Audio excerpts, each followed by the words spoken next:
Hello everyone, ito ang ating lulutuing ulam. So ayan, isa na namang masarap na ulam ang ating ihahanda ngayon. Sa ayan, magpapaksiw tayo ng bangus. At syempre, ayan, nilagay ko na yan sa isang kawali. At syempre, nilagay ko na lahat ng mga sangkap yan. Sabay-sabay ko na yan dyan, nilagay ko na lahat. Nilagay ko sa ilalim yung maraming kangkong at syempre yung mga sangkap nilagay natin sa ibabaw.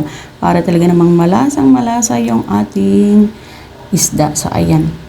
At syempre, ito na nga, ayan, unang kulo. Syempre, hindi pa yan loto. So ayan.